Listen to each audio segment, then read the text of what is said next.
Okay, we're going to get started. I am using a mic today, even though I realize that my voice does carry loud enough to go over all of you. We're using the mic because we do have a couple people that were unable to attend the meeting, so they are participating through WebEx. The only way they can hear us is if we're talking into the microphone. So during this meeting, if you have a question, I'm going to repeat your question so that they know what the question is. Also, they can participate and turn on their mic, and they can speak to us. They can type in a chat, and Karen will have that question for us. So we're allowing them to still participate. Thank you all for coming. I am Jody Kaufman. I'm the Health and PE Specialist here at the State Board of Education. We're going to start our meeting today with two amazing people from University of Utah. They are with the Center for Community Nutrition, and they have some programs that they'd like to share with you and hopefully get some participation from you in as well. So I'm going to turn the time over to them first. All right. Good morning, everyone. I'm Carmen Ramos, and I'm a dietitian. I work for the University of Utah Center for Community Nutrition. So we are a public service center in the Department of Nutrition and Integrated Physiology. So we do a lot of outreach to the community, and two of our main focuses are with high schools and middle schools. So we were able to obtain some funding for that. And my name is Caitlin Goodman, and I'm a graduate student at the University of Utah, and I'm getting my master's in nutrition in order to become a registered dietitian, and I also work with the University of Utah Center for Community Nutrition. Okay, so I don't know if all of you were able to obtain some of the copies of our information cards back in the desk in the back. So if not, you can grab them. And we also have information on our two programs that we'll be speaking a little bit about shortly today. So our first program is Crush Diabetes. By show of hands, how many of you are middle school health educators? Okay. And then I'm guessing, so it's about 50-50, middle school and high school. Okay, that's great. So our Crush Diabetes program, we have, both of our programs are tailored for diabetes prevention. So we cover a lot of nutrition and physical activity in our curriculum. So for the middle school program, we have funding to provide one of these documentaries, which covers, it goes through 4 children living with diabetes, type 1 and type 2, and it follows their journey throughout, and it also goes over the physiology of diabetes, nutrition, what you can do to prevent it. So we have enough funding to provide one for each of your students in your health and science classes, and you can film it during your health class, and it also is part of the core curriculum health standards 2 and 5. Apparently so. You can be using it for the Utah State core curriculum. So we have enough right now to give out to one for each of the middle schools and high schools too, if you would like one for each. And then we also have the companion curriculum booklet that has a lot of activities on exercise and physical activity, or exercise and nutrition. So yeah. So within the curriculum booklet, there's also pre and post surveys that can definitely be used as assignments, so you can administer them in your health class, and they can definitely be graded. And we also have the potential to send out additional copies of the pre and post surveys besides what's in the booklet, and those again can be used as assignments. And also, just as a side note, we recently just did our kickoff event health fair at West Jordan Middle School, and it was very successful. We had around 200 people show up, along with the director of the documentary Sugar Babies, and she was available for a Q&A after we showed the documentary to the attendees. And we also had Swoop from the University of Utah come down and take pictures with the kids, and of course they totally loved that. We also provided food, games, and then had some nutrition information booths.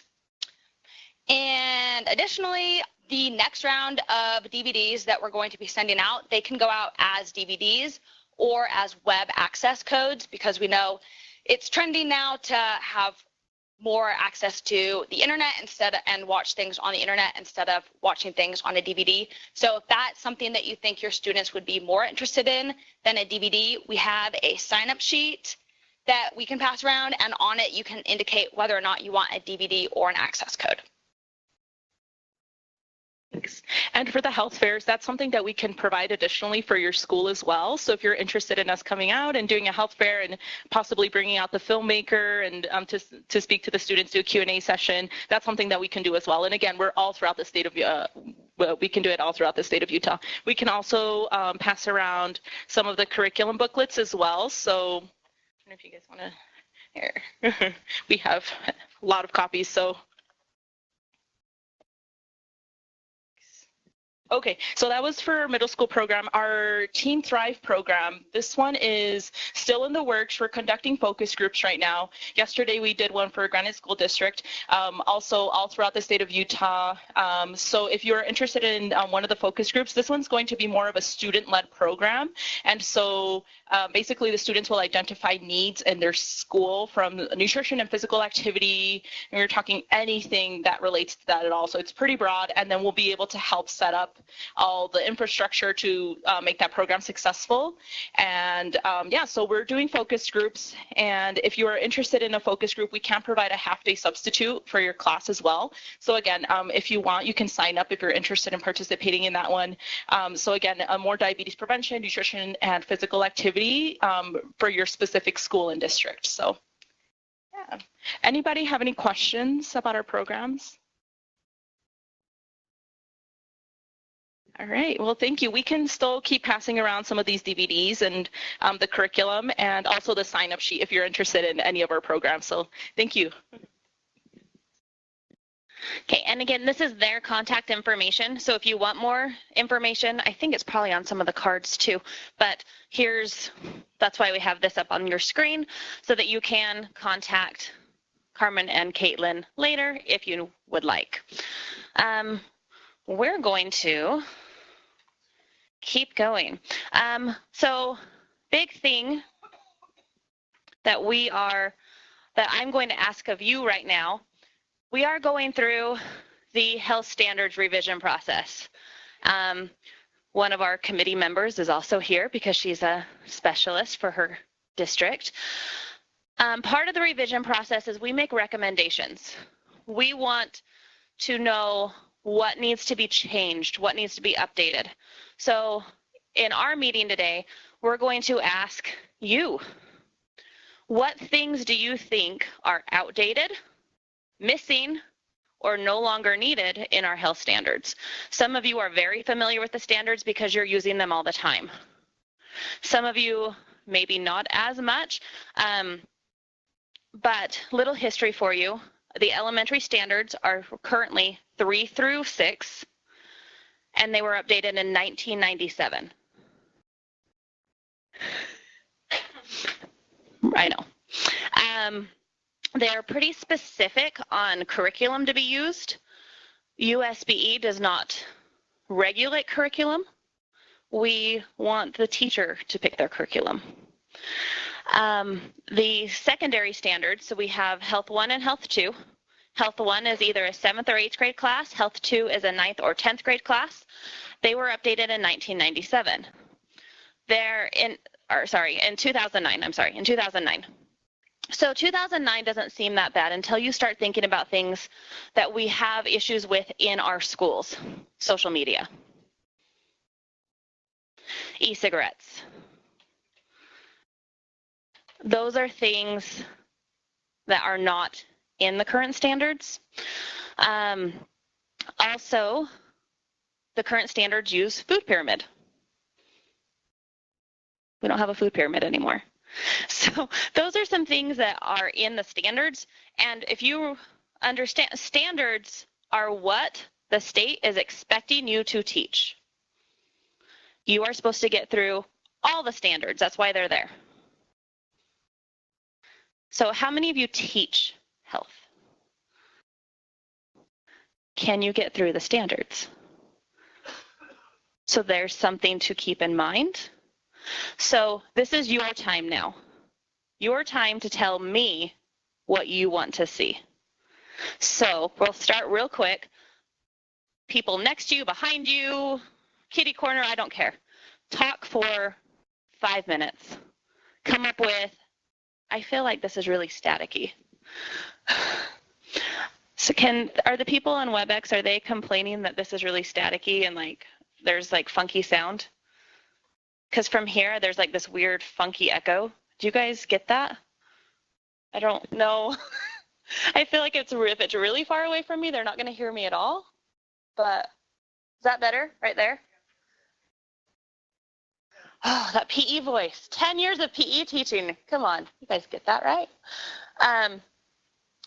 If you just came in, there's a sign-in sheet right by the door if you don't mind signing in so that we can verify you're here if anyone goes looking for you. I don't know. Okay, so take a minute. What do you think Utah students need to know in elementary school, in middle school, and in high school? Some of you have some lists going. I love it. I see these great big lists and I hear these great conversations and you're thinking. I love it. I forgot to introduce Karen to you. You guys all Karen is who sends all my emails.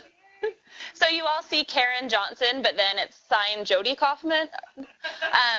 This is Karen. So those of you who communicate with her on a regular basis, I apologize that I didn't introduce her at the beginning. I should have. But yeah, she's the one hiding behind the curtain or wall. Part of a wall. But you guys, I think, all hopefully can recognize what an amazing part of this community Karen is to us. She does so much for health and PE. So sincerely are so grateful that we get her. So I want to hear your thoughts. And again, Karen's going to be kind of jotting down some of the things you say. And again, I'm going to repeat what you say for the people on WebEx that can't just hear you. So let's hear your ideas. Yes. Okay, so LGBT sex education in what? In secondary. Okay, so middle school and high school? High school? And health too. Okay. So just adding it into that part of the relationship curriculum? Yeah, we're both at schools that are a very high percentage of, I think the curriculum would be adapted based on the listening audience, but, you know. Okay, so your school has a high percentage of students, LGBT students, and so adding that into the conversation. Perfect. Yes. I have something to add with that. I think. I'm just going to let you have it. Okay. The current science on biology talks about non-binary gender.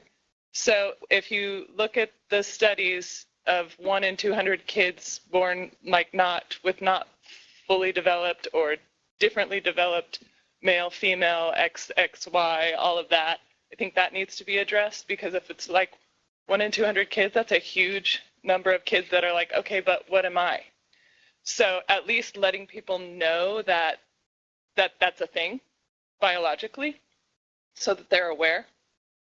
I think that needs to be added to our human development. Okay, thank you. Anything on that thought? Okay, how about a new suggestion? I'm going to come over to you because I think me handing you the mic works better, because in the back they can't hear you either. So we were talking about the elementary standards and how they need to be simplified and have less because they just avoid health altogether. So to make sure that they're simplified, instead of 7, maybe like 3 or 5, and then have resources located on the website that they could use. Okay, other elementary topics. I think along the lines of like elementary, because I used to teach 6th grade for a little bit, and I had a high percentage of kids that were having like emotional and mental issues, and so making sure they do have some sort of like maybe suicide awareness types information in there, and maybe along that lines also social media education. Thank you. Any other elementary recommendations or ideas with elementary? Just to add on to what Jeff was saying from our conversation, talking about mental health first aid from a developmentally appropriate perspective, of course, in elementary school, and also mental health hygiene, how to keep yourself in a healthy emotional state. Okay, I think we've shifted on to kind of the stress, mental health, anxiety standard. So any additional thoughts on that?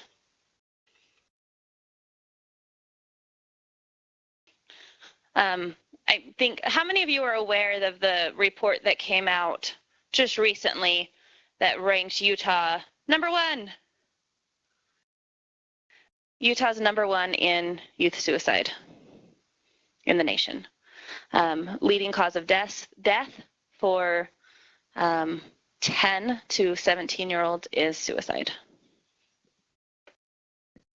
Just going along with the mental health, maybe natural remedies. I think a lot of people just automatically turn to medication, and there's a lot of good ways to remedy that, but they need to be educated on what those are.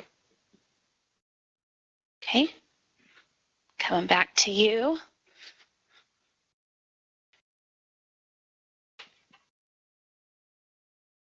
I teach both elementary and middle school health, well, PE, but an idea for elementary, teaching some basics of like just how much sleep to get, healthy foods, what are healthy foods, what are junk foods, just exercise, drinking enough water, those basic things. If I'm sure you guys are all teaching them, but if they were a part of the future standards. Thank you. That actually came up in our review meeting. One of the suggestions was fitness, nutrition, sleep, and make it just simple. And I think that was just kind of one of the just ideas that came out of that one, which I think is where you were headed with that. So we can let Carmen and Caitlin leave. Where are their the sheets to get their information? Has everyone who wanted to sign them signed them?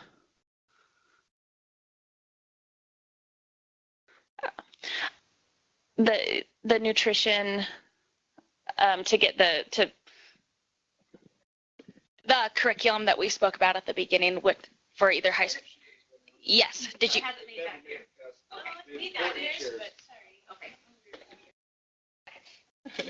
No, I haven't. Okay. Is that the last one that you're waiting for then? Is that one? And then the one back here. Okay, perfect. Okay, back to standards. Any additional things that your groups thought of? We talked a lot about just application of it instead of talking, any ways to get the kids moving, any ways for them to help pick that, shop with their parents. I know eating in the classroom is sometimes a huge issue, but I'm just always thinking about ways to to be doing what you're talking about. Okay.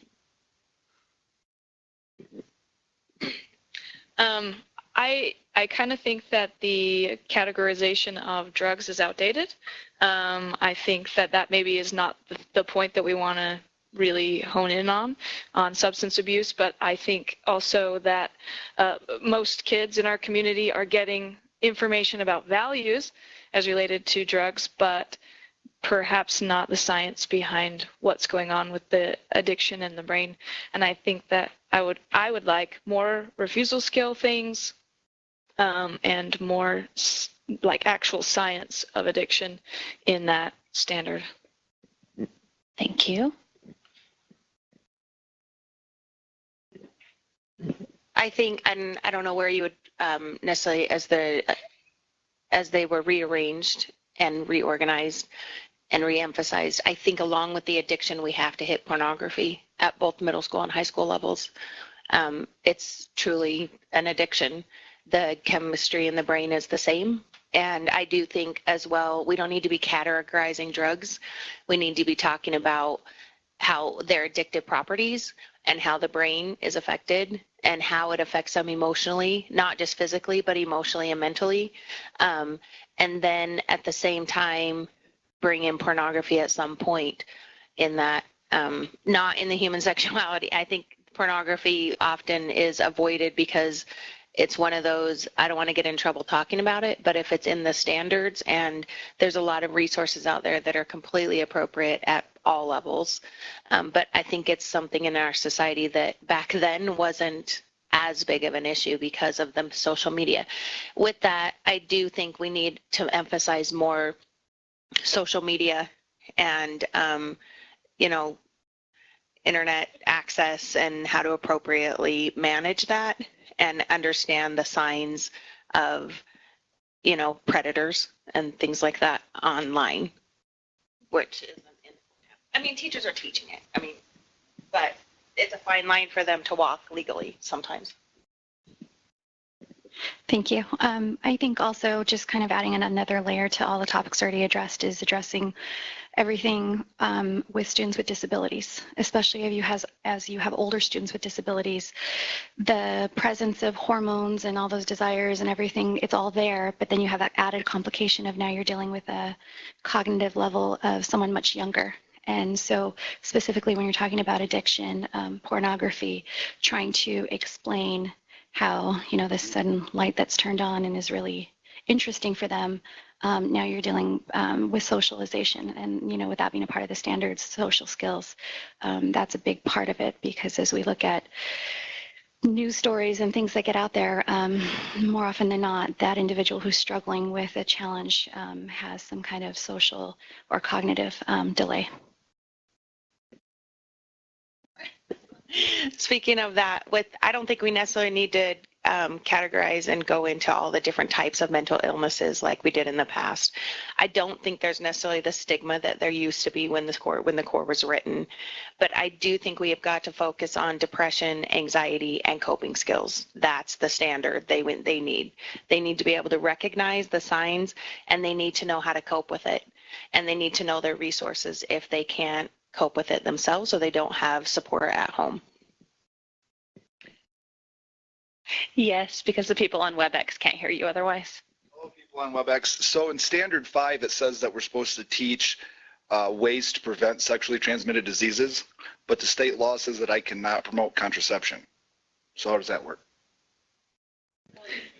The state law says you cannot advocate the use of condoms and contraceptives. It does not say that you can't say what they are and how they work. You cannot promote the use of them. So I can't say that using a condom will reduces the odds of it. It's probably a good idea. That's factual medical information. You can say that. You cannot tell them what you can't say. So that you can be sexually active, use a condom, right, to prevent unwanted pregnancies and STDs. If you want to be sexually active, use contraception. That's promoting. You're still, abstinence is still, when you talk about contraceptives, you talk about the only 100% way to prevent a sexually transmitted disease or an unwanted pregnancy is to practice abstinence. There is no contraceptive device or medication out there that will 100% prevent it. But you can still talk about they are out there and they reduce the likelihood. That's not promoting because they do reduce the likelihood.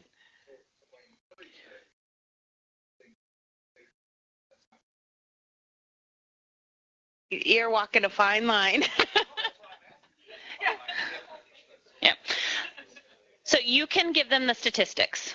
You can say that this method has this effective rate. You can also tell them where they can purchase them. That is not promoting. You cannot tell them how to use it.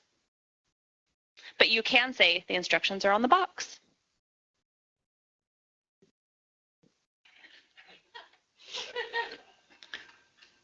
Any other thoughts? By the way, I did this exact same thing at a curriculum directors meeting last week, and I was met with silence.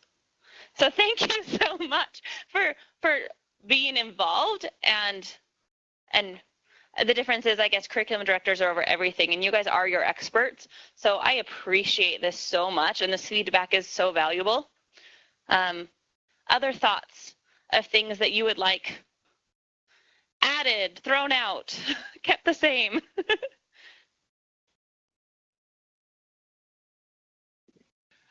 I'd like to see more emphasis in the Health 2 standards on being a savvy health consumer. Things are always changing so rapidly.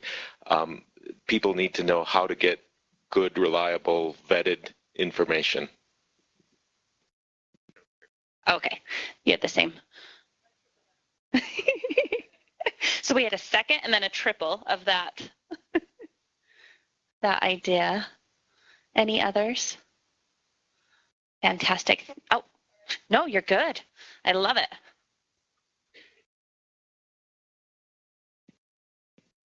I think technology is something that we could add to every standard. Technology is used for all of these different things. I think like proper use of technology, like she was talking back there about social media, how does it affect mental health? How does it affect drugs? How does it affect everything that we talk about? I think technology is incredibly important.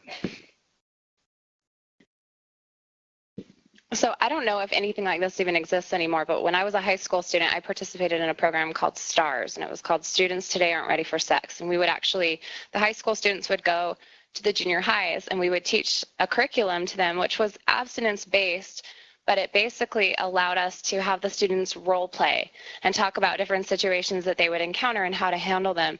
And I think something like this would be really useful because a lot of the students, they don't know how to communicate because they're glued to their phones and they text message. And so some of those communication skills are lacking, and it would be useful with, you know, saying no to drugs or how to handle, you know, inappropriate sexual come-ons or just whatever it might be, where they're actually having an opportunity to role play and use language and learn how to handle different situations. And then I'll come back over to you guys. So mine is for the 7th and 8th grade, Standard 6 under Objective 1, talks about describing the development and maturation of the brain and its impact on behavior, and then identifying mental, social, and emotional development changes that occur from infancy all the way through adolescence. And I just feel like that's very broad, and that's a lot. And if we can like narrow that down to be more specific, that would be helpful.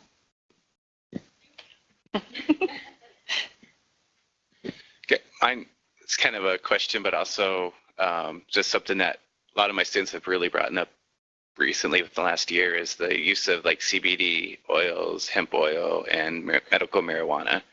Because there's a lot of our students at my school who have gotten in trouble for marijuana use, and they're like, oh, we use it medicinally. And so how do we address that, especially where all the states around us are legalizing it and possibly become legalized in Utah soon? And so how do we address that, and should they be adjusted in the standards? Yeah. The comment was nobody's legalizing it for minors. So if you didn't hear the comment on this side, it was nobody's legalizing it for minors. I would answer that as you use science. There is science that shows what marijuana use or cannabis use does to brain development, and how that frontal lobe doesn't develop until you're in your 20s, and the use of that is shown to delay that development even more. So I know I've heard it too. I worked in a junior high for 10 years. But it's a medicine. It's good for you. I've heard it too. And every medicine can be abused. And I think that if you use the science to back it up, I think that you can use, students they're smart, and they're going to challenge us. And I think that when we were students, we did the same thing. It's not new. Okay, for elementary ed, so 32 years as an elementary kind of teacher and different specialists, but these elementary teachers, unless it's really simple and it has the resources that they can kind of click on and do right away, they will not do it because their feet are held to the fire for language arts and math, and no principal's going to come and say, how's that health lesson going? Are you getting all those strands down, those standards down? So if it's not super simple and user friendly, it just will not get taught. I just know there are a few teachers that are, that will get in there and do that, but mostly they're looking at their schedules and they just keep adding more and more and more. So if we can make it less and less of things that just bring out the important, really highlights of what those younger kids should learn, I think it'll probably actually get used. But currently it's just too much for those elementary teachers. Any thoughts on when to start elementary health?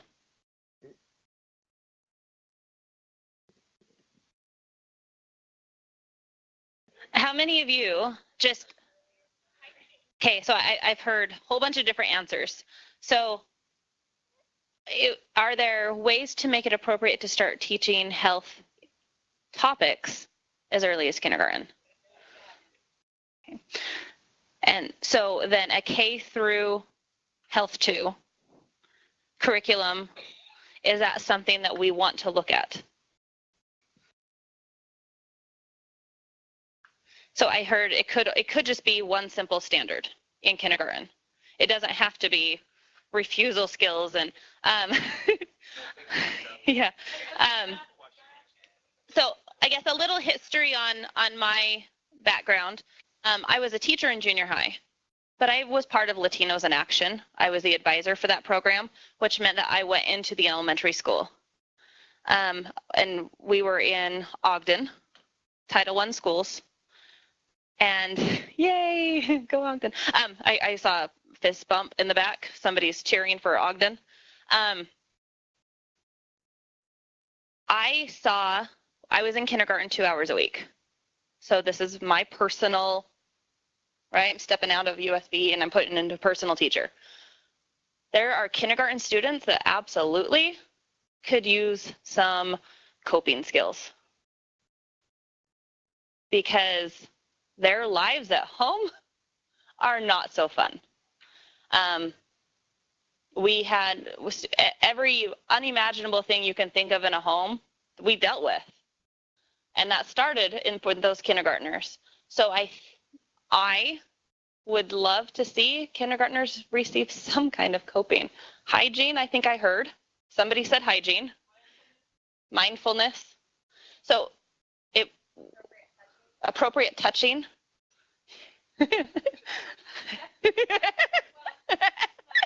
I could tell you a story. And in the Head Start curriculum in preschool, they teach the no-no square, which is the cutest thing. And so my 4-year-old son learned about his no-no square and other people's no-no squares, and nobody should touch you, And so there's a way to do it in a really simplified manner that's still teaching the content without it being inappropriate, but making them aware. That should be The comment was that should be high school as well, the no-no square in high school as well. At prom. Before they go in, they have to rehearse the stop, no. Okay, any final thoughts on health? Yeah, I was just going to say, if we think about it as a community level, if we're teaching kindergartners, they're the ones that are going to go home and teach their parents about nutrition, what they learned at school. And so not only are we teaching the kindergartners, but I feel like we'd be making a bigger effect throughout the community as well. Going back to the University of Utah, I actually went to their open house at the U, so up on campus, and they have the like little plates with like the little silicone foods, and they have to identify which is dairy. So a cup of milk, and it's in serving size, which I have to tell you, like some of those serving, really? Like this big. But the fruits were the ones, it's like 3 grapes for age appropriate serving size. Yeah. But so they have the little foods, and I was looking at them like, my gosh, my 4-year-old nephew could do this. And it was really simple and really fun. There were kids that were coming to the Cvette, and they were loving it. So just me standing back watching all of these kids, and then adults were coming too. And there were adults that are like, well, shoot, which one's the fruit? And I'm like, wow. The apple? Which one's the meat? You know, so they're looking, and adults were looking at these silicone foods and confused. But some of the kids were like, I got this. And they were loving it. And some of them, you know, obviously completely wrong, but it was a really cute, very simple nutrition exercise that I saw up at the U. So, and it was the same group that came earlier. They had that out as a piece of curriculum. This isn't a standard question, but it's more of a, how come if all these topics are so important and we only are given anywhere from 85 to 92 days in a semester to teach it, why is it not a 2-semester or a full year class?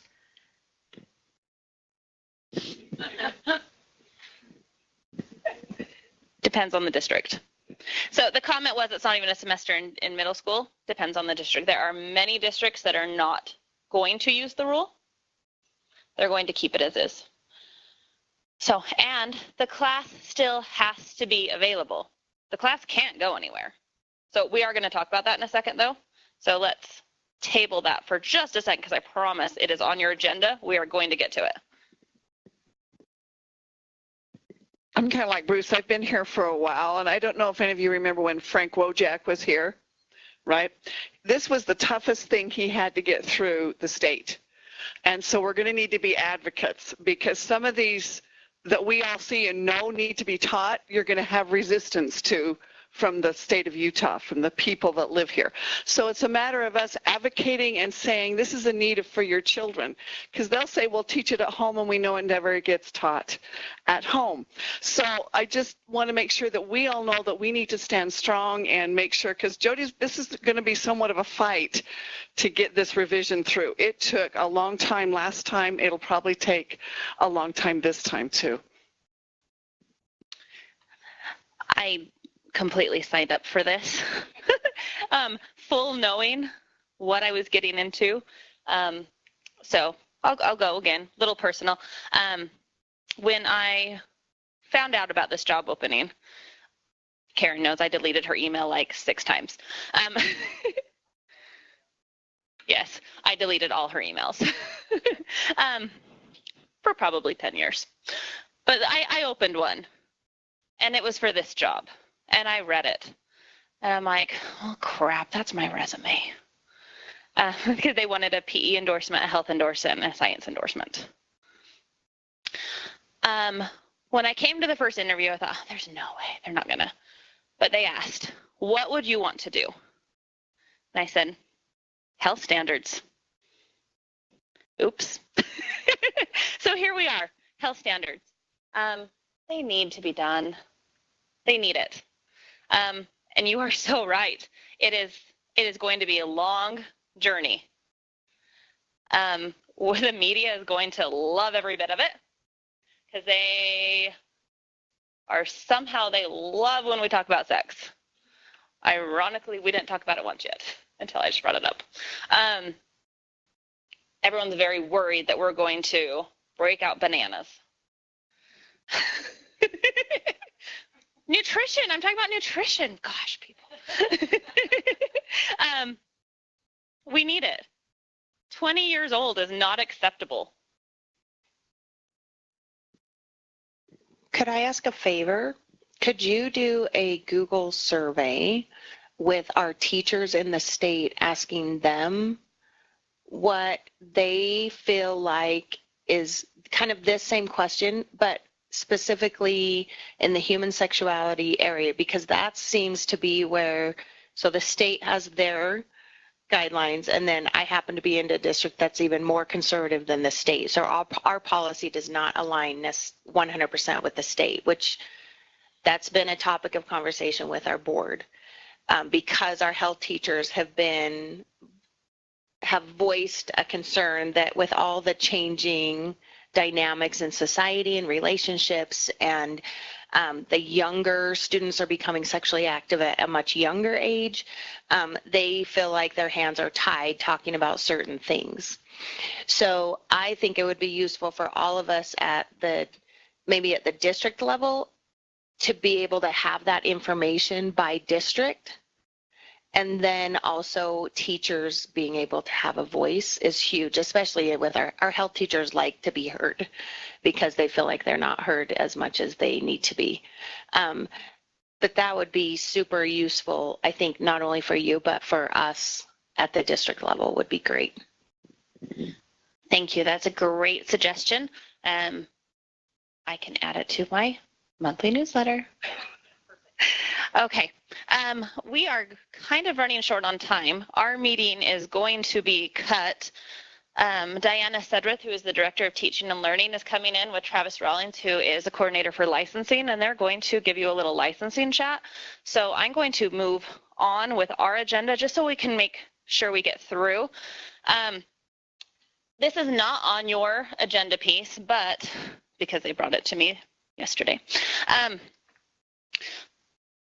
Salt Lake County Health Department wants to help make school the best it can be. Check out free tools they can provide. So I have this, and I'll make sure you guys all get one of these, but it's free resources to implement brain breaks. There's free recess rental equipment, free rentals for Wii games for your classroom, assistance to smarter lunchroom techniques, farm to school, limiting junk food, professional development opportunities, PTA participation. So they have, so Salt Lake County Health Department would like to get involved in your schools. So I'm going to put these, there's actually going to be a lot of things on the back table before you leave. So as we go, I'll kind of tell you, if you want it, pick it up on your way out. That's one of those. So next item, physical education guidelines. This one's been really fun for me. So PE credits for high school graduation. If a student participates in a complete season of a sanctioned sports and the LEA, there's your keyword, not the school, LEA. So this means your district level, if you're a charter, it's your school board at your charter. Okay? So your district school board, or if you are a charter, your charter school board. Determines the sport aligns with course standards. So now we're looking at the sport that the student is playing and how it aligns with the course standards that we're wanting to replace. The LEA may award a student 0.5 units of PE credit if the student completes an additional season with a different sport. Additional season, different sport. And the LEA determines the sport aligns with course standards. The LEA may award a student another 0.5 units for PE credit. Participation may be awarded for participation skills techniques and or individual lifetime activities. Athletic participation credit does not apply to Fitness for Life. That is a change.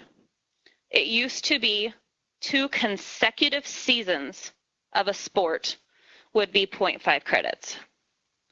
So that is a change. The biggest thing that I'm seeing, and it's not just one, is high schools think they get to make that decision. The high school principal does not make the decision.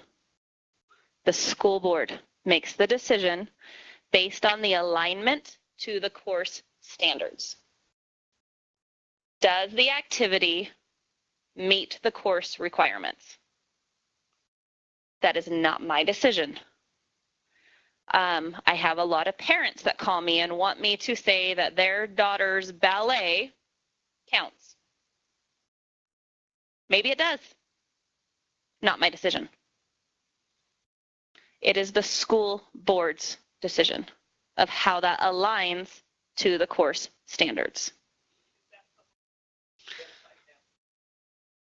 The question was, is it published? And no, I did send it out to curriculum directors. I also gave a copy to Utah High School Activities Association, so they also now have it.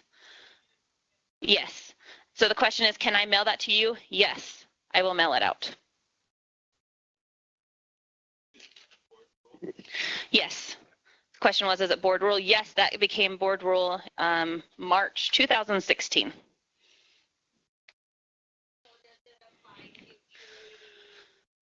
Does it apply to cheerleading and drill? Your LEA.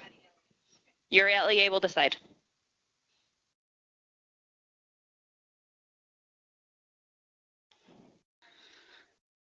So your school board should have in place a way to, the same way that they do to developing your human sexuality instruction. There's a board and they go through and they will look at standards. They'll look at what the activity involvement is, the length of the activity, what do they do in that activity, and then your board determines if that meets the course requirement or not. Your board comes up with a list of activities that are acceptable. Correct. So the question was paralleling with charter schools, same thing. Yes. Some charter schools have multiple charters. That board would be across. Unfortunately, I'm over PE, but I've never taught PE, but this is a hot topic with our PE teachers. So what I just need to clarify here, because I read the information you sent us, but we are one of those situations where our high schools, it's not consistent. So that's one thing we have to make sure is we're consistent. So what I'm hearing is they can receive a half a credit of PST or individual lifetime sport. What's it called now? Individual lifetime activities, right? But if they want to get another half a credit for the same sport next season, they cannot do that. It has to be for a different sport. Okay, so our cheerleaders can't earn their half credit or full credit. Okay, and none of them now can be applied to Fitness for Life. So everybody has to do Fitness for Life, either online, in the summer, or during the year. Okay. Thank you. Yes. So this rule came apart with a committee. A committee made the determination. The committee unanimously agreed Fit for Life needs to be a graduation requirement class that is not traded for sport. Fitness for Life is not just an activities class. Fitness for Life has nutrition elements. It has a textbook. So participation in track or football or swim team or cheer wouldn't cover the elements of Fitness for Life. And that's why when the committee went through, Fitness for Life didn't match. So Fitness for Life is going to stand as a graduation requirement course. I don't see how a sport hits all of that either. I mean, it fits part of it, but first of all, those cores, they're huge. So I'm not quite sure how they even get through it anyway. Our PE teachers are amazing that way. They try, they do their best, like our health teachers. But I don't, and I guess this is the conversation I have to have, but if anybody else has some insight, I don't see how sports hit all of the other core or the majority of the other core standards either. If you really look at them objectively and what they do in and outside. We've only awarded, in Salt Lake District, we've only awarded for the fitness, for individualized lifetime activities, but the burden of proof is put onto them, so they have to go through the strands now. It used to be the standards. They have to show how that course or that thing, and they have to send us that as part of their application, and they have to provide all the documentation that they did all the work, and usually some kind of letter from the person that was actually leading that or over that. And so it's kind of put on them, and then it goes before our committee to say, does this fulfill these same strands that you would in individualized lifetime activities? And if it does, then they're approved for that half credit. So it's just online. It's just under our high school graduation requirements, under our so it would be just under the health and PE link for Salt Lake District. But it just shows, it's not an actual like a form, it just shows what they have to submit in order to get that. And some you get this big long, some you get a scrapbook bigger than what I have for my kids, but some, and with this other stuff, but as long as they have those basic requirements and it meets those, we feel like we can award them that half a credit. So they have to submit for it individually. Yeah, because we've had some people that say, well, just can't everybody that takes this certain course use that as their credit. It's like, no, if they want to do this, since it's not one of the actual courses, they need to submit that, show us how they fulfilled every one of those strands, and if they do, they get the credit. But we don't get we get probably 4 or 5 requests a year is all for credit, so. Thank you, Bruce. I'm going to move on, just sake of time. I apologize. Becky. There's a demonstrated competency route. The Granite School District is a host for one, and Davis School District is a host for another. And they have to pass a 2-part test for Fitness for Life for demonstrated competency. Yes, has to be done at Granite or at Davis. There's 2 sites.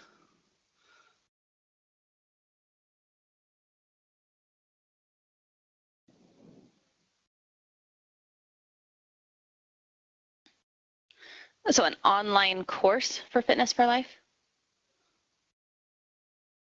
Okay. Let me get back to you. Okay. Okay.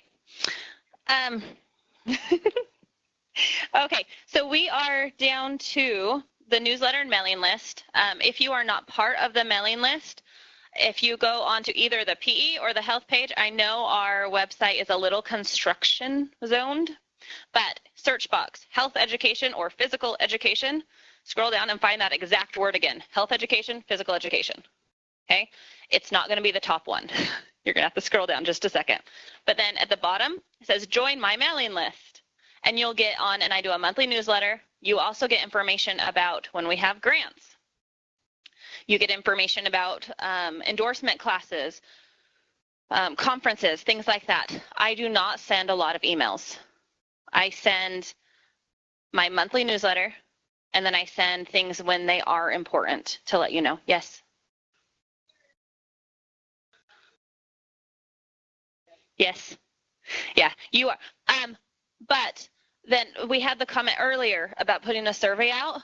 Make sure your teachers are on the mailing list. Okay, make sure your teachers are too. The information that I send, sorry, is really for your teachers. It is important information for your teachers to know about. There is an updated human sexuality parent consent form. It changed in September. I'll have copies of this in the back for you. Please make sure you're using the current one. The board approved this one. They made a slight adjustment. We had a rule that was outdated printed on there, so we had to make that adjustment for the appropriate rule. We hadn't changed the rule, and the rule changed. Travis, Diana, 1 more minute and we will get you guys. Conferences. Sorry, I'm just coming right down the list. We have conferences, SHAPE, which Bruce is a part of, SHAPE Utah and Department of Health. We are putting on a secondary conference on February 5th and 6th at Davis Conference Center.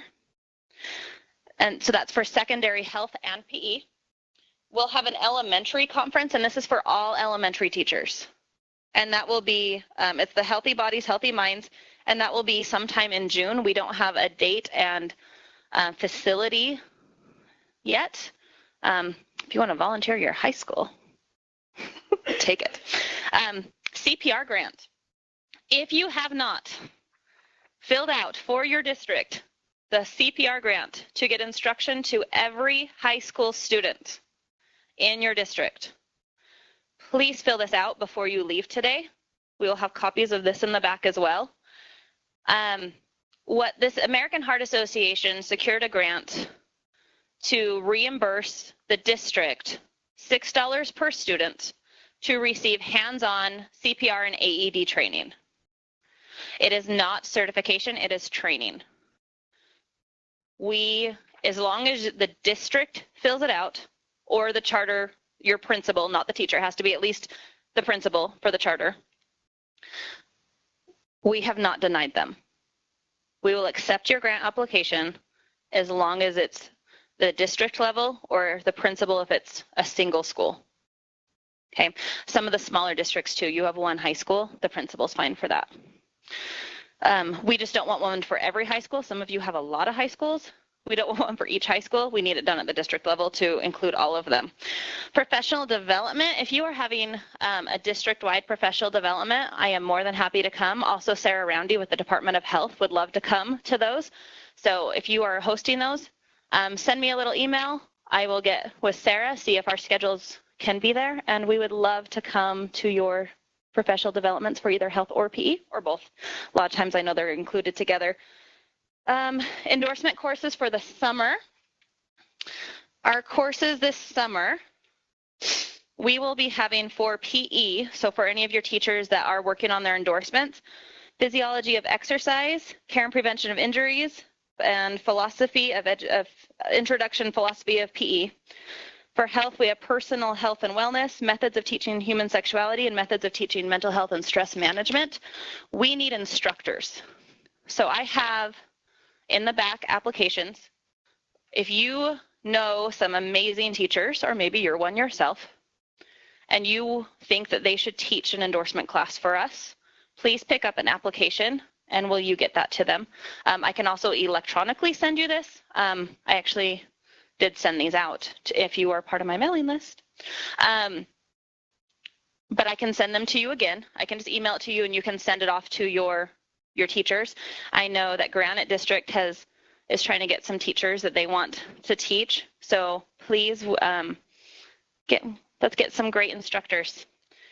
Okay, last one on here. The middle school rule that Lisa had wanted to discuss earlier.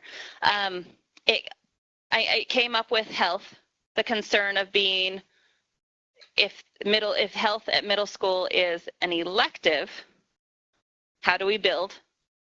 And my answer to that is if we build elementary standards, middle school standards, and high school standards, the high school doesn't necessarily need the middle school as a prerequisite. So that would be my answer for that. As far as PE goes, some students are going to say they don't want it. Some students already do, though. Some students already have an IEP or a 504 or some other reason that they're not taking the class. We already accommodate those students.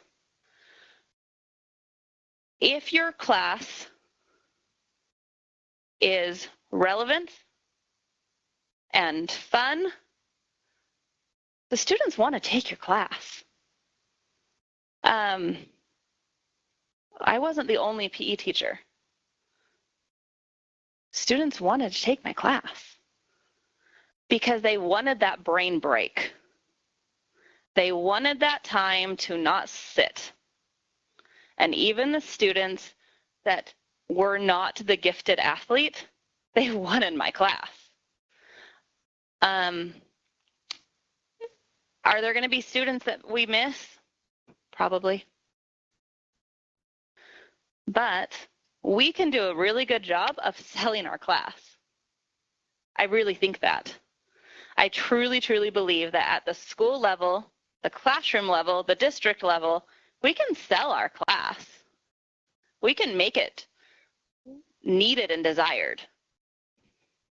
So, bias again, I think that health and PE are the two most important classes that any student will ever take. I think that every student should take them, and they should take them for more than one semester in junior high and one semester in high school. That's my personal bias, though. That's why I'm the health and PE specialist, right? I think that's the most important class.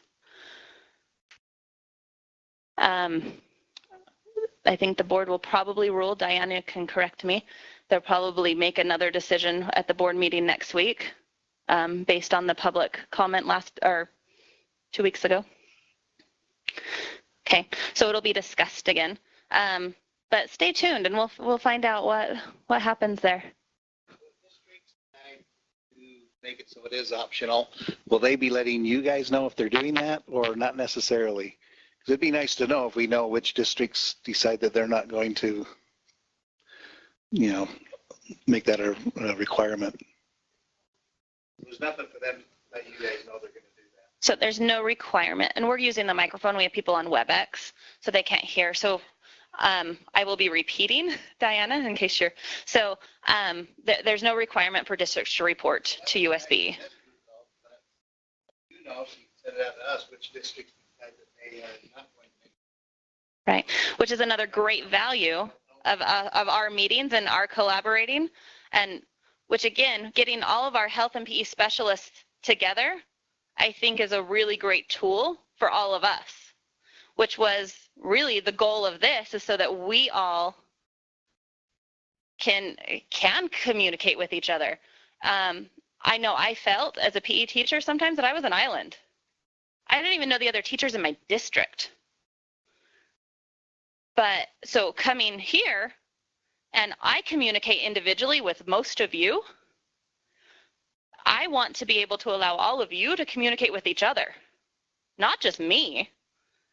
You need to work with each other just as much, probably more. So, but absolutely, Bruce, if you.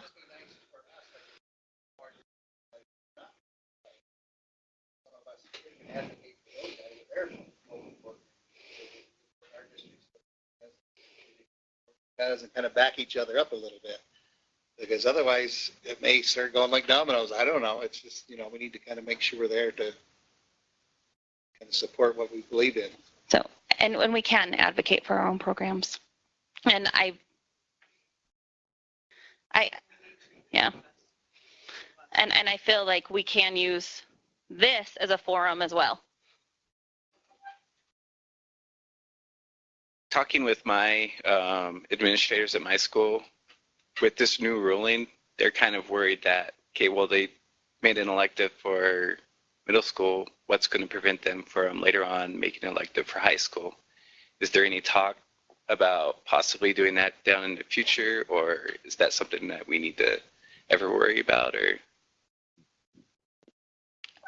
I haven't heard anything of graduation credits being changed.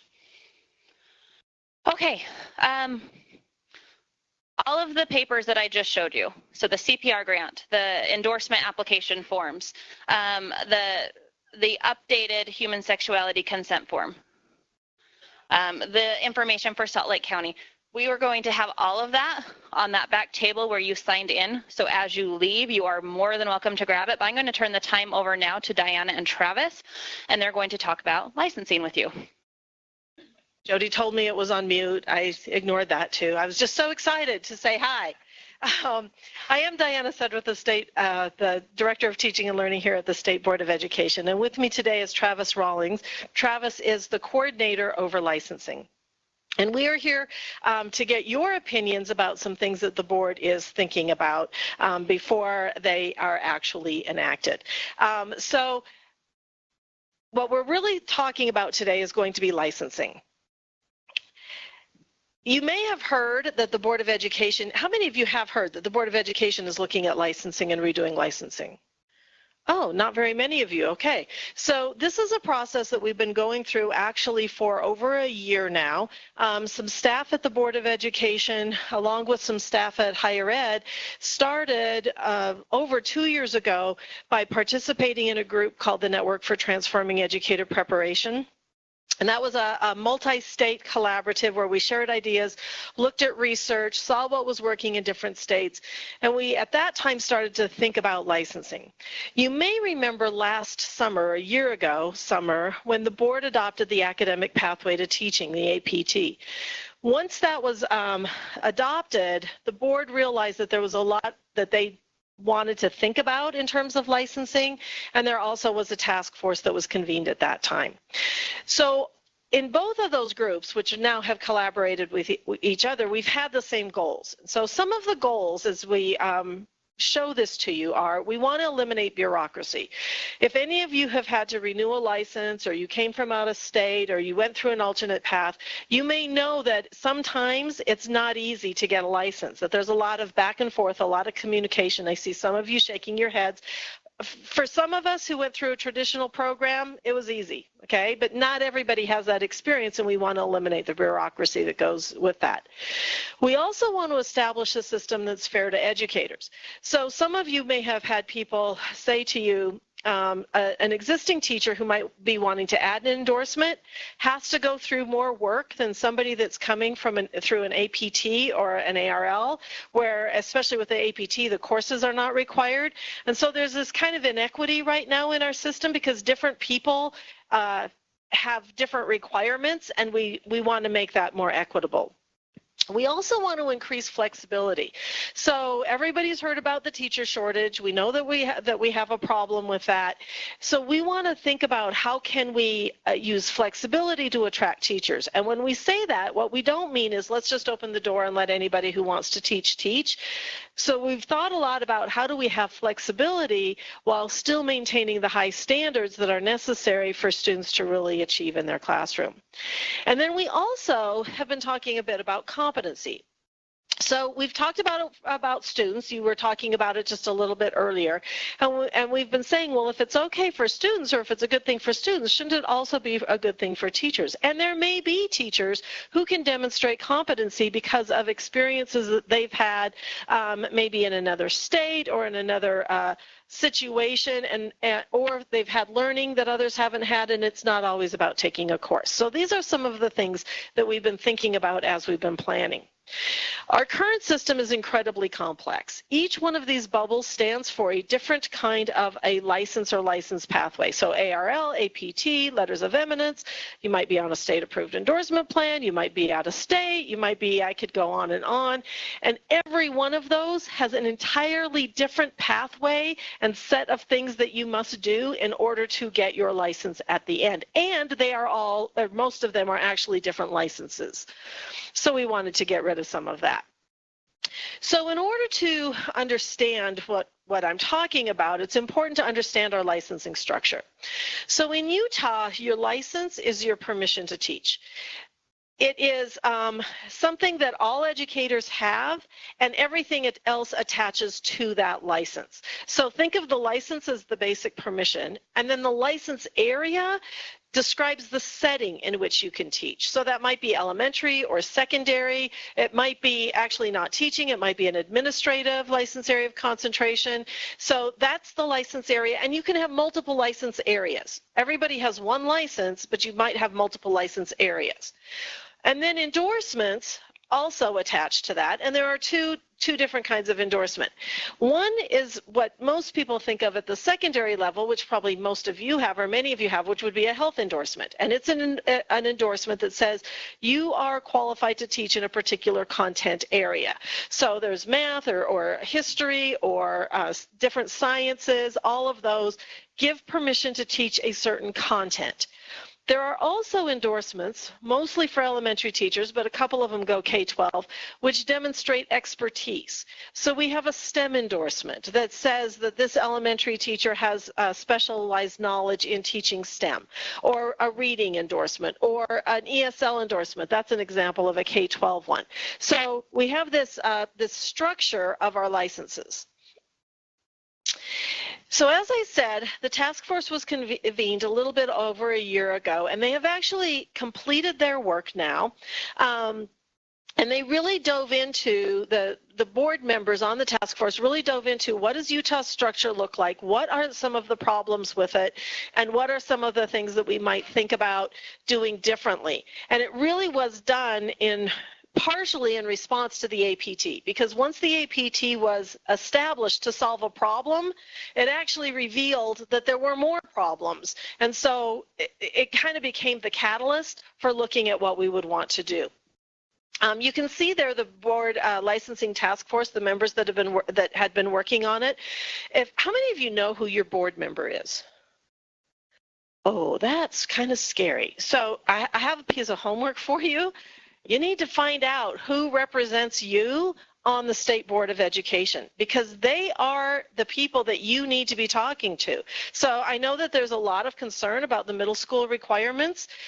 You need to be talking to your board about that. And so if you were concerned about what I'm about to tell you, then these members of the task force are the people that could, and if one of them happens to represent you, that's all the more powerful. So I don't think that a lot of educators realize how powerful your voice is in speaking to your state board members. So that's kind of an aside that I want to plug, that you do that. We did in the late summer have a number of focus groups that we have listed up here. We had 12 different meetings with different types of people. We kind of did job alike when we had the focus groups. Some of them we did up north, some of them we did down south. We were this little road show of focus groups that helped to inform what I'm about to show you, and also helped us to raise some of the questions that I'm about to ask you. So here's the proposal as it stands right now. The first thing to do is clear your mind of level 1, level 2, level 3. That would all be gone, okay? And it would be replaced with 3 different licenses, 2 of which are represented here. The first license would be the associate license, and an associate license would be permission to teach for somebody who is not fully licensed. So this could capture alternate routes, academic pathway, student teachers, anybody who hasn't met all of the conditions for a professional license. Okay, we have talked about some things that would be required to get an associate license. The one everybody always agrees with is a background check. You know, it's like, yeah, everybody needs that.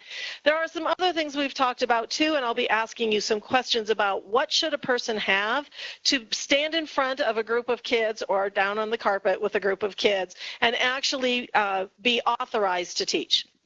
The second license then is the professional license. So there would be additional requirements for the professional license that would lead kind of a gateway from the associate to the professional. And those requirements then would, once those were fulfilled, you would get a professional license, and that would be the license you would carry through the rest of your career. So there's not this tier thing anymore. It's either you're safe to be with kids or you're fully licensed, and then there would be a renewal process that would go with that. So anybody who right now has a level 2 or a level 3 license certainly is going to get a professional license in the new system, and some people who have a level 1 under certain conditions. The third license is an LEA specific license. We do currently have an LEA specific license, but this one's a little bit different. This one is for somebody who a district or a charter school wants to teach in their school who doesn't have a license and for some reason can't meet the state requirements. So sometimes these are for very specific courses, like maybe a dance course where somebody is, maybe they're with Ballet West, and it's like, yeah, they should be able to teach dance, and they're in just one district, but they really don't want a license. Sometimes it might be a university professor who's not going to go back and get a license, but might be coming in to teach a chemistry course or something like that.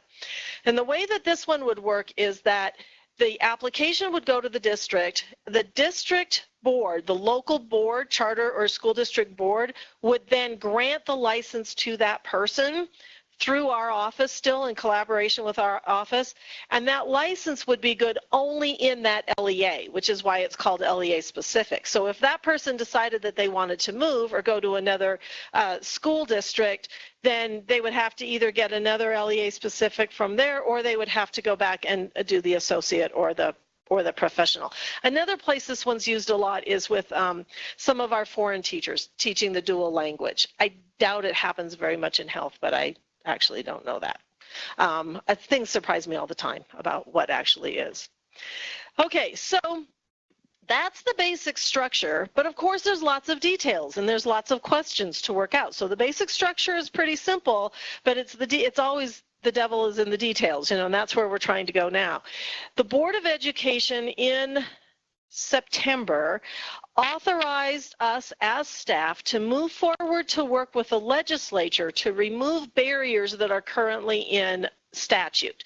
So right now in statute, it says a level 1 teacher is this, a level 2 teacher is this, a level 3 teacher is that. We want to remove all of those things so that the Board of Education can actually take and design the licensing system for the state. So that has happened. We have started working on drafting what that legislation would look like. We are also going to come back in November to the board with some recommendations on some of the details, and we'll keep working with them with the idea that we would finish our work about the same time that the legislature finishes, put the rule into effect, and then define a timeline after that. Which is what I just said there. Okay, so now I want to start turning the time over to you to answer some questions. So our first question is, what do you think should be the requirements for each of those levels? So what are the basic requirements for an associate? I already mentioned the background check. What would be the gateway then to get a professional? What would be additional that might need to happen? And then what kinds of requirements should exist for an LEA specific?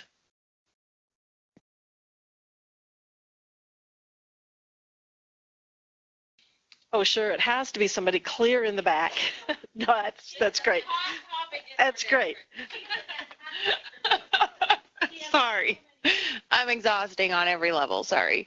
So we're a larger district, well, not the largest, but Jordan School District is a larger district, and so this is something that affects us. And we in curriculum have been tasked with having lots of conversations about this, because right now with the APT, it's the district's responsibility to kind of provide the training and whatnot to those teachers, and so that lands on people like me and my colleagues. And I really am just concerned that associate licensed people need at least some pedagogy before they step into the classroom. Where that comes from, I guess, is open, but my concern is consistent across the state. They're getting the pedagogy, not by individual LEAs, because some districts will take that more serious and require more pedagogy requirements to be have an associate license, where others will kind of blow it off. And a lot of that is just based on resources. Okay, thank you. But I think just because you know something doesn't mean you can teach it. Okay, thank you. We've heard that before. Other ideas? What else would you need at each of the levels?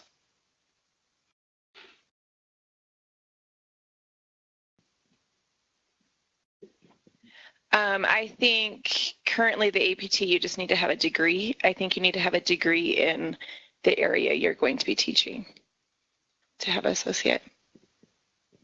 Okay, thank you. So what if somebody were coming, somebody were, like, I imagine lots of health people don't have a health degree, right? They might have a PE degree or a recreation degree and have added a health piece. So what are your thoughts on that? I think related, but I guess that opens it up. But a related degree, I mean, I have somebody that had a degree in communication and wanted to teach health and didn't have any background in it. So a health related degree.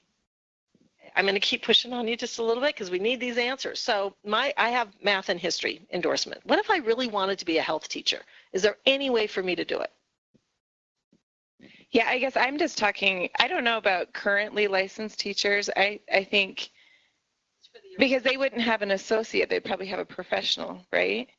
So I think for the original associate license is what I'm talking about, that you need to have a degree related to the field that you're going to be teaching. Super helpful. Thank you for letting me push on you a little bit. Yeah, let's run over here.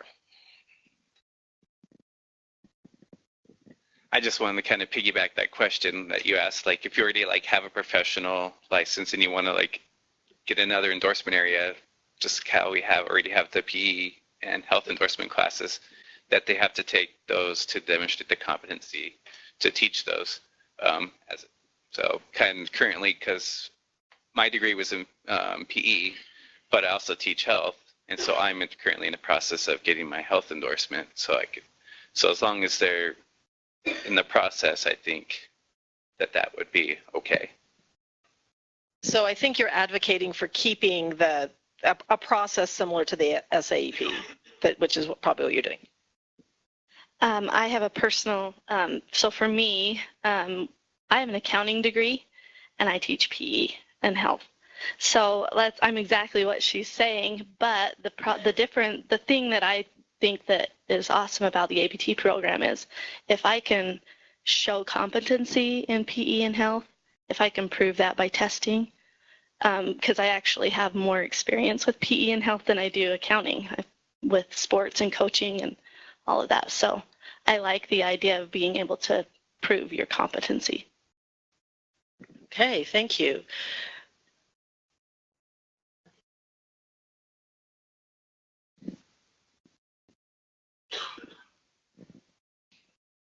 Yeah, I think with that, I think the praxis is super easy for PE. So I think if we're going to have a demonstrated competency, we need to have something a little bit better. I don't know what that is, but I know people that have passed it and have never exercised or, done anything in the field. Yeah, I imagine you wouldn't have to exercise to take a paper and pencil test, right?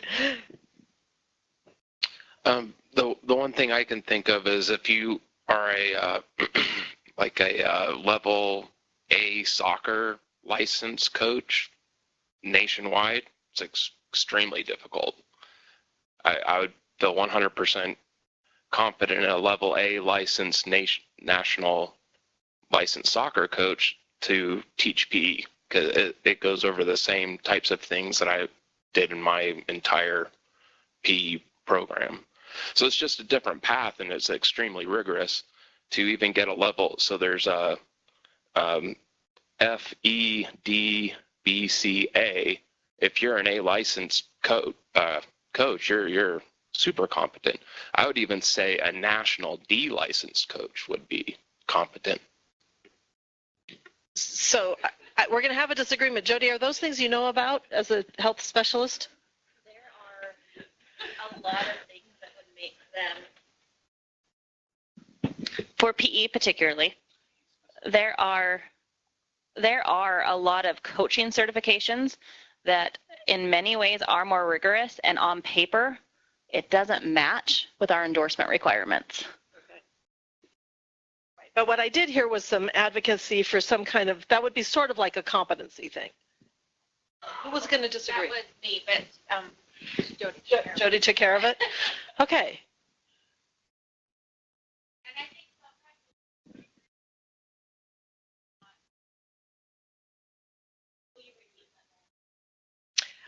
The comment was that sometimes that coaches bring a competitiveness that's not helpful in a PE class. I don't know what this would look like because I don't know what resources are available, but that praxis to the pedagogy praxis, I think is not, it's good, but I don't think that it can show competency that a person from the community who had a job in health, they're going to take that pedagogy, they're going to cram for it, and they're going to be able to pass that, but that doesn't mean that they can teach. That doesn't mean that they have the background in the pedagogy. So I don't know what it would look like, but proving the competency of being able to teach, not just knowing the content. So there is a thought that we've had that I'd like to get your reaction to, and it might be, it might actually answer this next question, which is about competency, is how does one prove pedagogical knowledge? So right now we have the praxis. We have the two praxis tests, one for content, one for pedagogy. We have been investigating a performance assessment kind of test. There are two big ones nationwide, at TPA and PPAT. Has anybody heard of either one of those? Okay, how many of you have heard of national boards? The national board, okay, so I'm seeing more there. So the way that these assessments are structured is a little bit like national boards, so that a teacher would video themselves, they would write about planning their lesson, videotape the delivery of the lesson, and then do some reflection on the lesson, what went well, what didn't, what would you change next time. They look at assessing students in a variety of different domains. And it's a performance. It's not, the bar is not as high as it is for national board. That wouldn't be fair because these are new teachers, but there is a expected demonstration of competence. We have been considering something like that as one of the ways to go from the associate to the professional. One of the reasons we don't consider it for the associate is because you have to have a class in order to do it. And in our current routes, you can teach before you've actually had a class. So I'd like to get your thoughts on that too. And you had another comment. I just look at it from, I'm kind of thinking about this as a parent point of view. I've had 5 kids, just my last one's in high school, just about done. And I think back to when we had No Child Left Behind, we had the highly qualified, that you had to be able to actually qualify what you were teaching. And then I look back to pre-days before that, and some of my kids had teachers that were just being plugged in like to different courses because they could not find that appropriate person to teach, the one that had the right credentials to teach that course, which made it not very useful class for them. But I just think, gosh, I hope it's going to have enough rigor that they'll be able to teach the subject matter that they're charged to teach with, and that we're not just plugging the holes again because we can't get enough people to come. Because I know, to me, it's like if you pay them, they'll come. But I know there's always that shortage, and so it's like I always feel like we're just going to make ways for these guys to move in to fill all these positions. I don't know. Just I'm looking at it as a parent point of view, but. Thank you. Okay, I just wanted to maybe somewhat answer your question about how do you make it work to have someone have to demonstrate them or video themselves teaching and submitting lessons, and how do you do that if they don't have a class? But if we could work kind of like student teaching, where if you're a mentor teacher or a cooperating teacher, then maybe there's like partnering districts or schools that are willing to have someone come in and teach a couple lessons with their class. Thank you. Was I close to somebody? No, I'll go back here. So I think that, yeah, you can be a coach and you might know a lot about something, but I think it's important to understand like the psychological development before we start teaching people. Because as a coach, I can expect everybody to do everything. But if I don't understand that there's steps and processes to get there, I'm going to probably miss a lot of my students. And then also, I wonder if, so we have a shortage of teachers, but maybe we just have a shortage of teachers in a subject. And what if you made it so I could streamline? It's easier for me to go from PE and health to like CTE. See what I'm saying? Just kind of shuffle us who are already teachers up here, make it easier and not as hard for us. Because it sounds like almost it's easier for somebody that's not a teacher at all to become a teacher. And then if I just want to change the subject, it sounds like it's a marathon to get that done. Okay, thank you. Other ideas about how we could prove either content knowledge or pedagogical knowledge?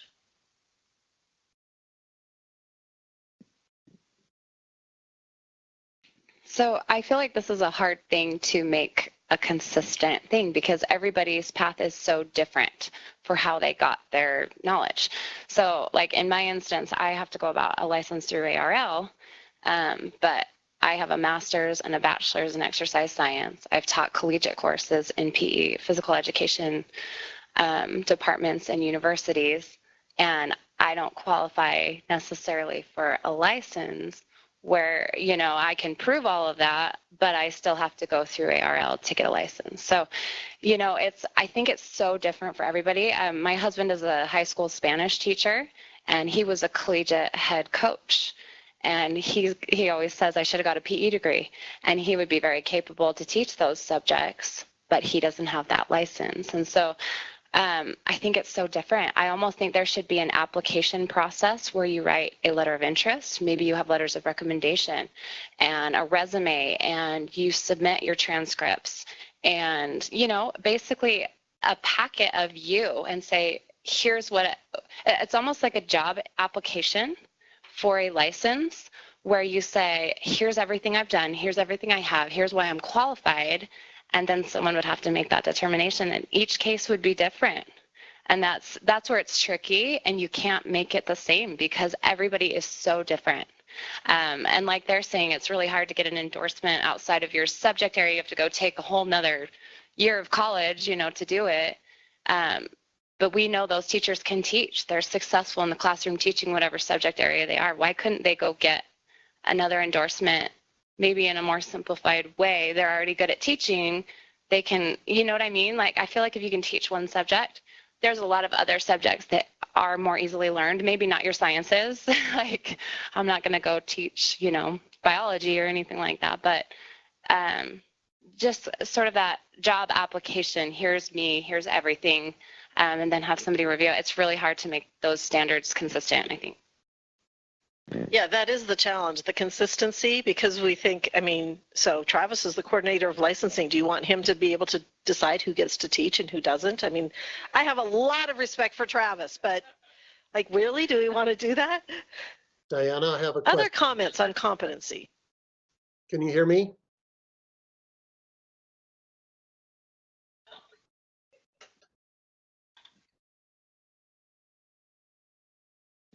So personally, I spent a lot of years in the classroom and a mentor and working with student teachers, and I'm in the classrooms a lot.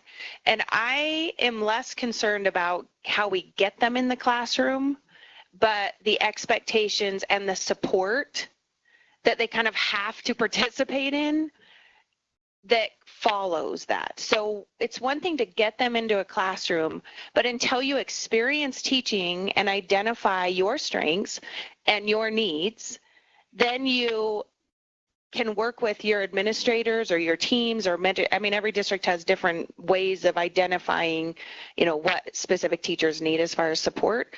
But if there was some mechanism where certain support classes or opportunities were provided that were identified teacher by teacher, because there's probably some key ones across the board, then they have to participate in those types of opportunities after we get them in the classroom. Because sometimes if we get them into a lot of the, especially someone that hasn't gone through a teacher ed program, they get in the classroom and they say, oh, this is a lot different than what I thought. This is a lot harder than I thought it would be. But if we make them do it before, they don't have that perspective. They don't have the foundation. But once we get them there and they get that, then it means something when we teach them these pedagogy skills and curriculum development and mapping and pacing and classroom management and all of these things. That's what makes effective teachers, not necessarily what you know. Hey, thank you.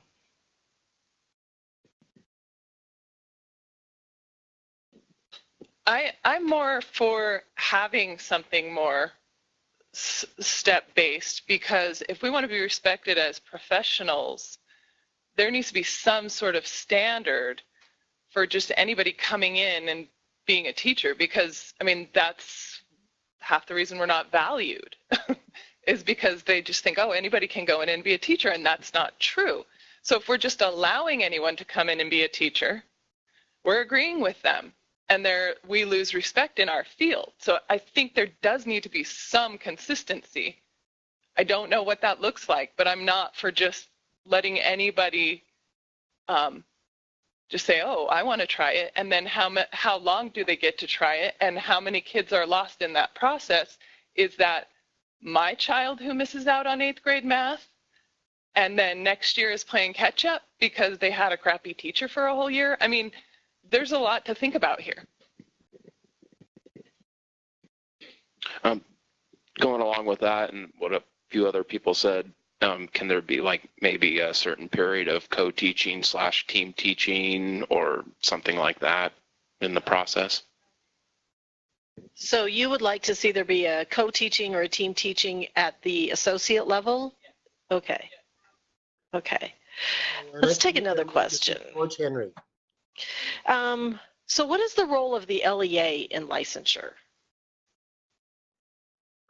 And, you know, other than the LEA specific that we talked about, you know, some people have said that, well, actually, I don't want to plant the idea. I want you to come up with the idea. Can't find teachers. Their role is going to be, let's license all these people that are applying at our district. So aside from the LEA specific, for the state licenses, the associate and the professional, should a district be able to say, just license this teacher and we do it? Okay, so what is their role, or is there one for the LEA?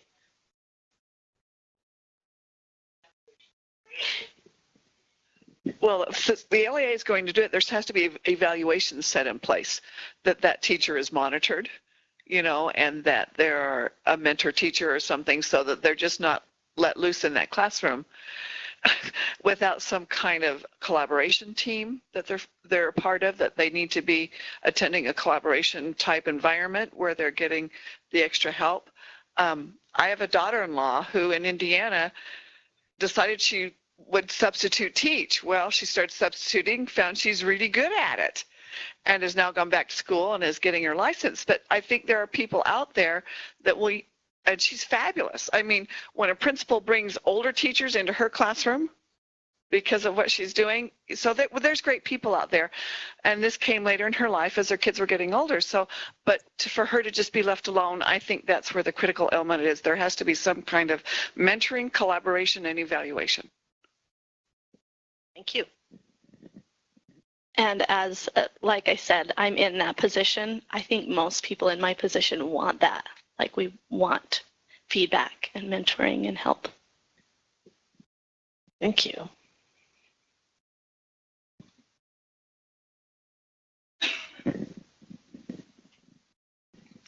So you telling that story just made me think of we need to pay better sub rates to draw people in their subject areas.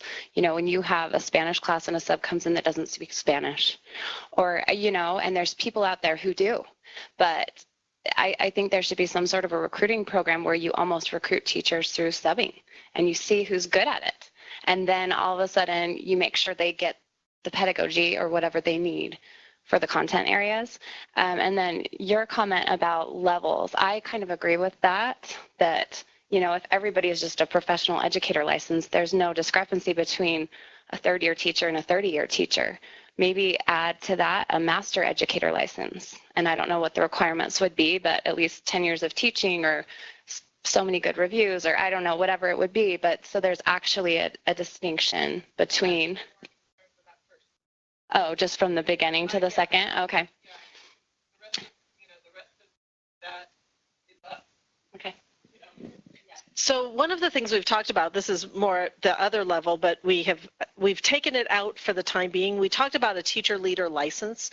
We do have a statute about teacher leader, and we have board rule about teacher leaders, and they are the ones that could provide the mentoring that you've been talking about, or they could be department heads, or there's lots of different ways to be a teacher leader.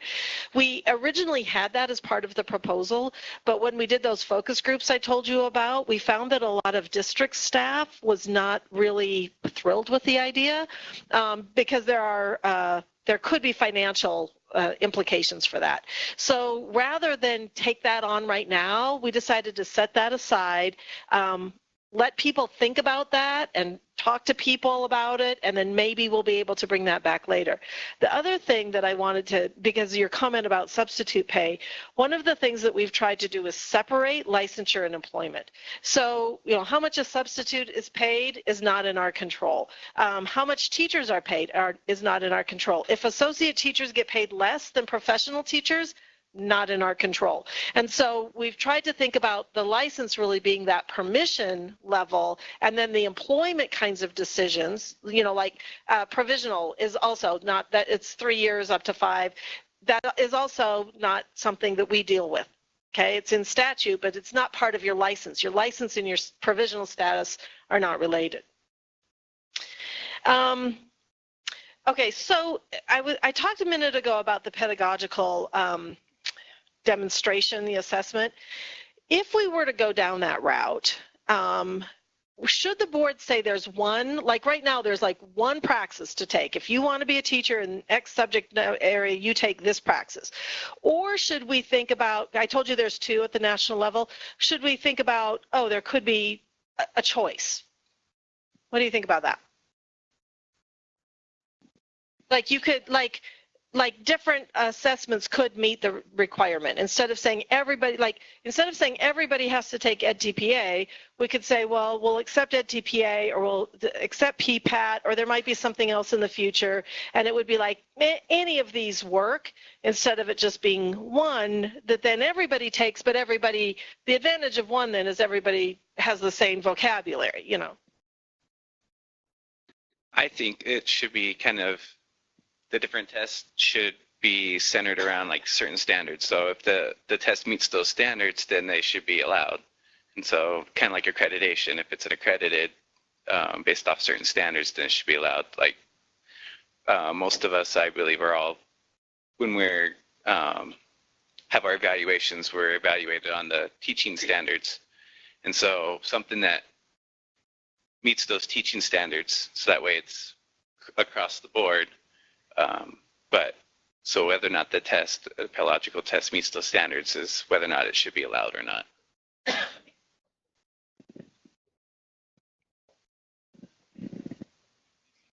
I don't know. I have a lot of thoughts about this because I just went through the process of getting my endorsement, and Jody and I had a lot of conversations. But so I have an A license from the USSF, and they do have like different methods of demonstrating like our own pedagogical background. So you have to do an oral exam, you have to do like written components, and you have to do on-field demonstrations.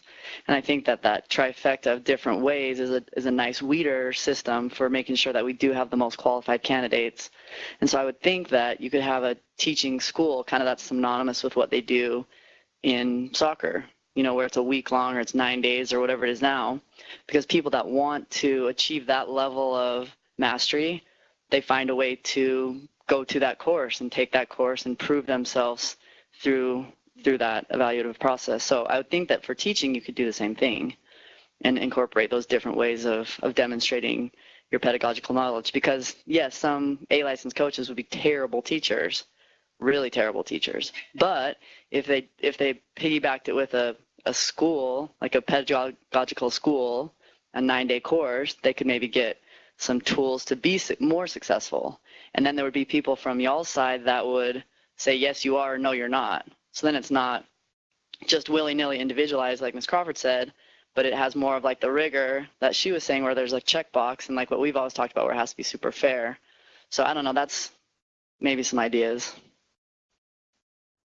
Lots of ideas. I think you can see the complexity in this. And one problem we will never solve is crappy teachers, just because right now there are teachers who went through a traditional program, did their student teaching, and are crappy teachers. So, I mean, that is reality. You like the trifecta approach? What did they call the training? Coaching education. So it's basically the school. It's 9 days, might be 12 days now, and you have to do this coaching education block. You have to prove a lot of different things, on-field stuff, classroom stuff, writing papers, oral exams, a lot of different things that go into it. And they have a group of like educators that go around the country and teach it. So they have, you know, their main group of people that do the assessment. So it's always the same. So that's where you get your fairness. It's always the same people that are looking for the same competencies, and it's self-sustaining. You pay a lot of money to go to those courses. So I think too, I think there needs to be a financial responsibility on the person that wants to teach to get some of the training. It's not just, oh, we need teachers, so let us help you and do everything for you and pay for it on the backs of the district or the state. But I do kind of like that. I like that idea of before they can get an original license, whichever it may be, they have to either go through a regular teacher ed program or they have to go through kind of a boot camp where and I think everybody, that if you teach math, you need to be able to pass your math praxis. I mean, content is important. But I think then the boot camp can focus on the pedagogy where they get really familiar with their core. They have to do something with their core. They have to map their core. They have to come up with activities or lessons with their core or find them, right? And they have to develop some at least high-level curriculum so that when they get in, and some sense of how are they going to manage their classroom, and they're posed with scenarios and situations they're going to see, and how are they going to deal with that, and what procedures are they going to use in their classroom? And people come in and say, this is what works. I mean, they're taught, but then they also have to produce their plan before they go into the classroom initially. And then we follow up with the support. I really like it. Okay. Okay, so everyone, no matter what route they're taking, should have student teaching.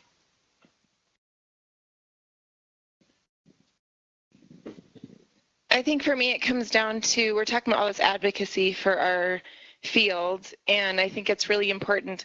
I like this new system, but I think it's important that we're making sure that we have experts in the field teaching in our field, especially as middle school is being, PE and health is being taken out of the core curriculum. So I think part of advocating for our field is making sure that not just anybody can teach PE or health and that we have experts. So that's my concern.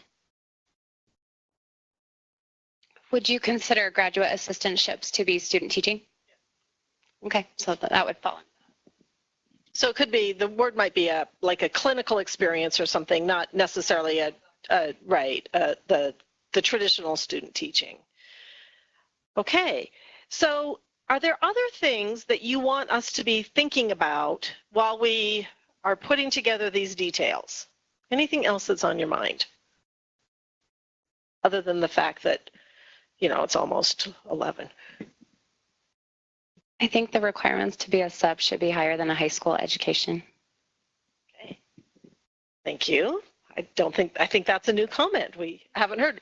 We've been going to a lot of different places, and I'll tell you many of the things that you said, probably most of the things that you said, are things that we've heard before. So we definitely are considering them moving forward. If you're really interested in this topic and you'd like to be on work groups or review groups or that kind of thing, let Jody know and she'll forward your name to us, because as we move forward, we're trying to take everything that we're hearing and then flesh out the details, but then we're going to want to like throw that back and say, okay, did we get it right? You know, which parts are necessary, which aren't, and knowing that not everybody's going to agree. And so, you know, we're doing our best to make the system do all those goals that we said, but it is a challenge. So if you want to be part of the challenge, do let Jody know, because we need help on this. We really do. So thank you very much for letting us come today. Really appreciate it. Thank you. So for our last minute, is there anything that we've gone over that you feel like we need? You have a comment, you have a question? Okay, we are going to do this again. We'll do it in the spring. It'll probably just be health PE. Diana and Travis had asked if they could come to everyone's. So it's not just health and PE. They've done it with math. They've done it with science. So on our first state meeting, they wanted to be a part of it to try to reach all of the LEA leaders, and health and PE is a unique topic. There's probably not a lot of overflow into those other ones where they're going to be going. That's why they asked to come in. I want to try to do this twice a year and continue doing it. I think it's important that we collaborate, and really it's you. If I'm the facilitator to allowing you all to collaborate with each other, then that's fine. So for future meetings, I am more than open to you building an agenda too.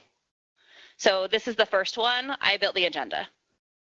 If there are things that you want to discuss, by all means, contact me and we will add it to agendas for future meetings. We want the next one to be after the legislative session. So after all the new rules go through, we'll meet and discuss and plan around it. I'll keep you updated with health standards. I love the idea of a survey and getting it to teachers and giving teachers some input on it. Absolutely, I think that's fabulous. So I will work on that. If you will work on making sure your teachers are on the mailing list so that I can get it to them, that would be very helpful. And again, those of you that are on it, I think that in the last 4 months, you do realize I don't send a lot of emails. I feel like the ones that I send are important. You were spammed a little bit last month because there was a hearing. So I did send, here's the hearing. Oh, here's how to make comments if you can't go to the hearing. So I spammed you just a little bit. But I think that it was an important topic to spam you with. So if there's nothing else, thank you so much for coming. Remember, all the handouts, if you want any of that information, is on that back table. And if there's anything else, you can come talk to me. Thank you so much for coming.